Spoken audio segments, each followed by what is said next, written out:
En este video les hablaremos sobre la mano y pulgar. Introducción. La mano es la parte manipuladora del miembro superior distal del antebrazo. Tiene una facultad de presión. Esto se debe a la disposición tan particular del pulgar, que se puede oponer a todos los demás dedos. La mano representa la actividad efectuada del miembro superior, y esto le permite adoptar la posición más favorable para una acción determinada. Además, es un receptor sensorial y preciso cuyos datos son imprescindibles para su propia acción. La función de la mano en visión anterior. Presenta su palma, lo que corresponde a la continuación y articulada por los 5 dedos. Y esta cara anterior se le denomina cara palmar. Además, se puede mencionar que en el centro la palma está hueca, lo que permite alojar objetos más o menos voluminosos. En el hueco de la mano está bordeado lateralmente por dos eminencias. Por fuera, la eminencia tenar, que constituye la base del pulgar, y por dentro, la eminencia hipotenar, formado por el borde interno ulnar de la mano. También podemos señalar que la palma de la mano está cubierta de pliegues palmares, en el cual encontramos el pliegue palmar inferior, el pliegue palmar medio y el pliegue palmar superior. Asimismo, en todos los dedos largos localizamos 3 pliegues palmares, lo que indica la presencia subyacente de 3 falanges: el pliegue digital distal, el pliegue digital proximal y por último, el pliegue distal palmar. Los dedos no tienen la misma relevancia, por lo cual podemos destacar dos partes: la zona del pulgar, que desempeña un papel importante para la oposición a los otros dedos, y la zona de las pinzas, las cuales son indispensables, por ejemplo, para la pinza bidigital. Esta está compuesta por el pulgar y el dedo índice, y corresponde a una pinza de precisión. Por otro lado, la pinza tridigital, que está compuesta por el pulgar, el índice y el corazón, y corresponde a una pinza empleada para alcanzar los alimentos. La arquitectura de la mano. Al tomar un objeto, la mano se ahueca y forma 3 tipos de arcos orientados en 3 direcciones, los cuales son el sentido transversal, el sentido longitudinal y por último, el sentido oblicuo. En cuanto al primero, que es el sentido transversal, el arco carpiano se prolonga distalmente mediante el arco metacarpiano, involucrando los siguientes huesos: el semilunar, el hueso grande y el tercer metacarpiano. Por consiguiente, el sentido longitudinal. Encontramos 2 arcos longitudinales más importantes, que son el arco del dedo corazón y el arco del índice. Además, se puede considerar que el macizo carpiano está constituido por 3 columnas. La columna externa, que es la más importante, ya que se trata de la columna del pulgar. Está constituida por el escafoide, el trapecio y el primer metacarpiano. A partir del escafoide se orienta la columna del dedo índice, trapezoide y el segundo metacarpiano. La columna media, constituida por el semilunar, el hueso grande y el tercer metacarpiano, y forma el eje de la mano. La columna interna, la última, desemboca en los 2 últimos dedos. Está constituida por el piramidal, el hueso ganchoso, que se articula con el cuarto y quinto metacarpiano. El pisiforme se desplaza por adelante del piramidal, de modo que no interviene en la transmisión de las fuerzas. Por último, el sentido oblicuo, los arcos de oposición del pulgar. El más importante de los arcos oblicuos reúne y opone al pulgar y al índice. Los huesos del carpo. Estos están constituidos por 2 filas: la fila proximal, en donde encontramos el escafoide, semilunar, piramidal y pisiforme. Por otro lado está la fila distal, en donde encontramos el trapecio, trapezoide, grande y ganchoso. Los huesos del metacarpo y falanges. Estos están constituidos por 5 falanges distales, 4 falanges mediales, 5 falanges proximales y por último 5 metacarpianos. Dentro de las articulaciones de la mano podemos encontrar la articulación metacarpofalángica. Esta articulación es de tipo sinovial condilia y permite 2 tipos de movimiento: flexión, extensión e inclinación lateral. Esta posee 2 superficies articulares: la cabeza del metacarpiano y la base de la primera falange. Está excavada por una superficie, la cavidad glenoidea. Esta se prolonga por delante mediante una superficie de apoyo, el fibrocartílago glenoideo, el cual corresponde a una pequeña lengüeta fibrosa inserta en el borde anterior de la base falángica, con una pequeña incisura que le sirve como estilo bisagra. A cada lado de esta articulación se extienden dos tipos de ligamentos colaterales, un ligamento metacarpo-glenoideo que controla los movimientos del fibrocartílago y el ligamento lateral, el cual se encarga de mantener las superficies articulares en contacto y limitando los movimientos. Dentro de la amplitud y los movimientos que realiza la articulación metacarpofalángica, encontramos que la amplitud de la flexión es aproximadamente de 90 grados. La amplitud de la extensión activa varía según individuos, puede alcanzar de 30 a 40 grados. La extensión pasiva puede llegar a alcanzar casi los 90 grados. El dedo índice es el que posee la mayor amplitud de movimiento en sentido lateral, 30 grados. Este puede generar movimientos de abducción y de aducción, además que realiza extensión-flexión y movimientos de circunducción. Para continuar, la articulación interfalángica. Esta articulación es de tipo sinovial bisagra, tiene solo un grado de libertad correspondiente a flexión-extensión. Sus superficies articulares, la cabeza de la falange proximal A, tiene la forma de una polea y posee un solo eje transversal, en torno al cual se efectúan los movimientos de flexo-extensión, en el plano sagital, además que posee una mayor base de la falange en comparación con la distal, ya que contiene el fibrocartílago glenoideo en la cara palmar que aumenta la congruencia. La base de la falange distal B que le corresponde está excavada por dos pequeñas cavidades glenoideas que se encajan sobre las carillas de la tróclea. Con respecto a la amplitud de movimiento que realiza esta articulación, tenemos que la amplitud de la flexión en las articulaciones interfalángicas proximales sobrepasa los 90 grados. Por consiguiente, F1 y F2 forman entre sí un ángulo agudo. La amplitud de la flexión en las articulaciones interfalángicas distales es ligeramente inferior a 90 grados. Por ende, el ángulo entre F2 y F3 permanece obtuso.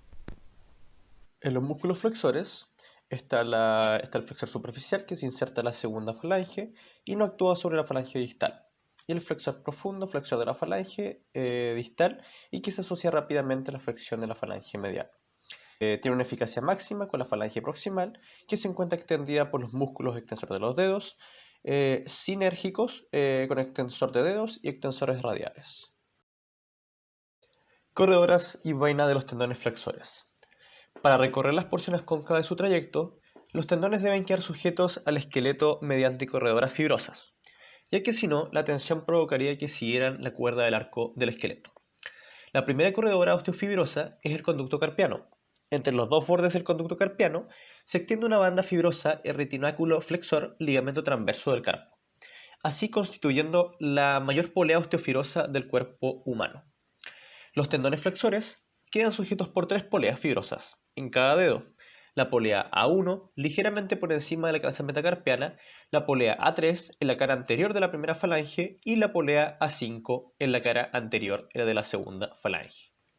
Entre las poleas de las fibras transversales, la continuidad de la vaina fibrosa queda garantizada por poleas constituidas por un sistema de fibras tanto oblicuas como cruzadas, que pasan como una bandolera, por delante de la articulación, menos gruesas para poder adaptarse a los movimientos de flexión de las falanges.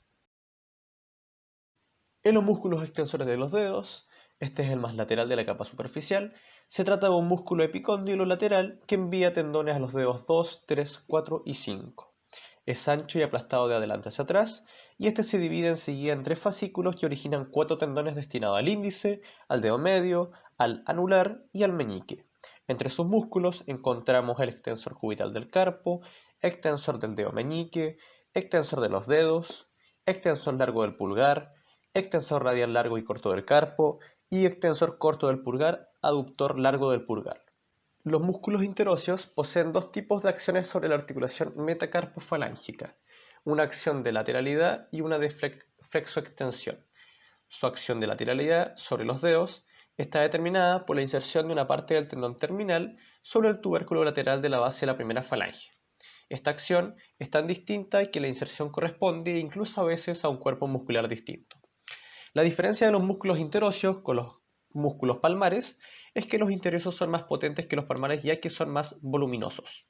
Entre los músculos que encontramos es el músculo palmar, que en su inserción proximal son los lados de los metacarpianos 2, 4 y 5, su inserción distal, base de las falanges proximales y expansiones extensoras de los dedos 2, 4 y 5, y su acción abduce los dedos hacia el eje central de la mano, flexionando los dedos a nivel de la articulación metacarpofalángica y extiende las articulaciones interfalángicas. En los músculos dorsales, su inserción proximal es los lados adyacentes de dos huesos metacarpianos, su inserción distal, la base de las falanges proximales, expansión extensora de los dedos 2 y 4, y su acción abduce los dedos del eje central de la mano, flexionando los dedos a nivel de la articulación metacarpofalángica y extiende las articulaciones interfalángicas. Cabe destacar que en conjunto son los músculos que dan movimiento a la bóveda palmar. Los músculos lumbricales facilitan la extensión produciendo la distensión de la porción distal de los tendones en los que se localiza su inserción proximal. Los músculos lumbricales poseen receptores propioceptivos que recogen información esencial para coordinar el tono de los extensores y de los flexores entre los cuales están tensados. Entre sus músculos encontramos el lumbrical primer y segundo dedos. Su inserción proximal son los dos tendones laterales del flexor profundo de los dedos. Su inserción distal, lados laterales de la expansión extensora de los dedos 2 y 3, y su acción extiende los dedos a nivel de la articulación interfalángica, flexionando las articulaciones metacarpofalángicas. El otro músculo, lumbricales tercer y cuarto dedos, su inserción proximal son los tres tendones mediantes del flexor profundo de los dedos, su inserción distal, lados laterales de la expansión extensora de los dedos 4 y 5, y su acción extiende los dedos a nivel de la articulación interfalángica, flexionando las articulaciones metacarpofalángicas. Por último, en los músculos de la región hipotenar encontramos tres: el músculo flexor corto del dedo meñique, donde su inserción proximal es el retináculo flexor y gancho del hueso ganchoso, su inserción distal, lado medial de la base de la falange proximal del dedo meñique, y su acción es flexionar la falange proximal del dedo meñique. El músculo abductor del dedo meñique, que su inserción proximal es el hueso pisiforme del flexor cubital del carpo, su inserción distal, cara medial de la base de la falange proximal del dedo meñique, el quinto dedo, y su acción es abduce el dedo meñique. Y por último, el músculo oponente del dedo meñique, donde su inserción proximal es el retináculo flexor y gancho del hueso ganchoso, su inserción distal, la cara palmar del quinto metacarpiano, y su acción es traccionar el quinto metacarpiano anteriormente y lo rota para enfrentarlo al pulgar. El pulgar. El pulgar ocupa una posición y desempeña una función aparte de la mano. También puede participar en acciones asociadas a las presas que conciernen a la propia mano. Sin el pulgar, la mano pierde la mayor parte de sus posibilidades. Por otra parte, debe su función a la gran flexibilidad funcional que le proporciona la organización tan peculiar de su columna articular y de sus motores musculares. La columna osteoarticular del pulgar contiene 5 huesos: el escafoides, trapecio, primer metacarpiano, falange proximal y falange distal. También encontramos 4 articulaciones que conforman el pulgar, las cuales son articulaciones trapecio-escafoidea, articulación trapecio-metacarpiana, articulación metacarpofalángica y articulación interfalángica, pero solo nos enfocaremos en la articulación trapecio-metacarpiana y en la articulación metacarpofalángica. Articulación trapecio-metacarpiana. Esta articulación es de encajamiento recíproco o también denominado silla de montar. Permite al pulgar orientarse con relación al resto de la mano, permitiendo dos tipos de movimiento, en el cual encontramos antepulsión y retropulsión, permitiendo un movimiento de 50 a 90 grados de amplitud, y abducción y abducción, permitiendo un movimiento de 40 a 50 grados de amplitud. Articulación metacarpofalángica. Esta articulación del pulgar es de tipo condilia. Por lo tanto, posee, como todas las condilias, 2 grados de libertad: la flexoextensión y la lateralidad. En realidad, su compleja biomecánica asocia un tercer grado de libertad: la rotación de la primera falange sobre su eje longitudinal, bien en supinación o en pronación, movimiento no solo pasivo, sino sobre todo activo, indispensable en la oposición. La articulación metacarpofalángica del pulgar puede efectuar 3 tipos de movimiento a partir de la posición de alineación, como está representado en esta visión posterior de la cabeza metacarpiana, con los ejes de distintos movimientos, y estos son la flexión pura, permitiendo en torno a un eje transversal; la flexión inclinación cubital supinación, permitiendo en torno a un eje oblicuo, y la flexión inclinación radial pronación en torno a otro eje oblicuo. En conclusión, en esta articulación se encuentran los huesos sesamoideos, posicionados dentro de los tendones de esta articulación, los cuales cumplen la función de posición de máxima movilidad, en las que los movimientos de lateralidad y rotación longitudinal son factibles bajo la acción de los músculos sesamoideos y se diferencian en la simetría que poseen en comparación a la articulación interfalángica. El pulgar posee 9 músculos motores. Esta riqueza muscular, que sobrepasa con claridad a la de los otros dedos, condiciona la movilidad superior y la principal función de este dedo. Estos músculos se clasifican en dos grupos, en el cual podemos encontrar los extrínsecos o músculos largos, que son 4 y se localizan en el antebrazo, en el cual encontramos el abductor largo, extensor corto, extensor largo y flexor largo propio del pulgar, en el cual son 3 extensores y abductores y se utilizan para relajar la presa, y el último es flexor y su potencia se utiliza para el bloqueo de las presas de fuerza.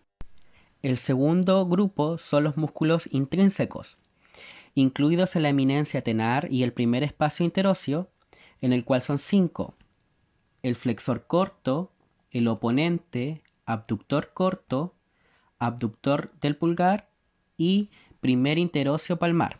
Estos participan en la realización de distintas presas y en particular en la oposición. Su potencia es limitada, ya que se trata más bien de motores de precisión y coordinación. Estos están inervados por el nervio mediano. Oposición del pulgar. La oposición es el principal movimiento del pulgar y es la facultad de desplazar el pulpejo del pulgar en contacto con el pulpejo de uno de los otros 4 dedos para constituir una pinza pulgo-digital. Desde el punto de vista mecánico, la oposición del pulgar es un movimiento complejo que asocia en diversos grados y en 3 componentes: la anteposición, la flexión y la pronación de la columna osteoarticular del pulgar. Primeramente tenemos la anteposición o proyección, que es el movimiento que desplaza el pulgar por delante del plano de la palma de la mano, de modo que la eminencia tenar constituye entonces un cono en el ángulo de superexterno de la mano. Segundo, tenemos la flexión, que desplaza toda la columna del pulgar hacia adentro. Este es el motivo por el cual se le denomina abducción en la terminología clásica, pero ya se ha expuesto con anterioridad que se trata de la flexión de todas las articulaciones de la columna del pulgar.